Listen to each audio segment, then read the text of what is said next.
Ssente w'ekibiina ky'NRM era ng'eyakikwatidde bendera okuvuganya ku bwa pulezidenti Yoweri Kaguta Wabula Museveni akyagenda mu maaso n'okunoonya akalulu mu bitundu bya Greater Masaka ng'okuŋŋaana alikubye ku kisaawe ekya Liberation Grounds mu kibuga Masaka. Pulezidenti bw'avudde Masaka yeeyongeddeyo bukomansimbi ng'eno asuubiza okubayambako mu nteekateeka y'okulima nga bafukirira nga basembereza amazzi n'okubawa bumu obuyambako mu kukuba amazzi. Bino byogeredde mu lukuŋŋaana lwakubye ku ssomero lya Mirembe Islamic Primary School mu ggombolola y'Ekitanda bw'abadde anoonya akalulu akanaamuza ku bwa pulezidenti.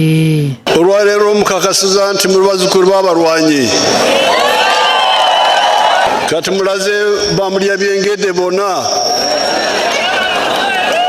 nti bazzukulu b'abalwanyi tebazanya.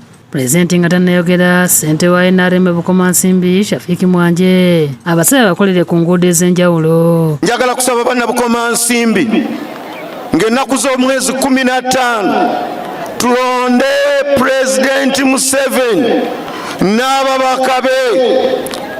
Bulijjo nkibagamba bwe tutamuwe babaka bino byonna bye tusaba teri kye tugenda kufuna. Mukwanukula asuubiza nti ebyo byennyini byagenda otandikirako mu kisanja ekijja. Matete Mbirizi tulina okulokola oluguudo olwo. Mwagire NRM twongeremu amaanyi mu bino bye tukoze. Download the app on App Store or Google Play Store now. Vision Digital Experience, the future of media.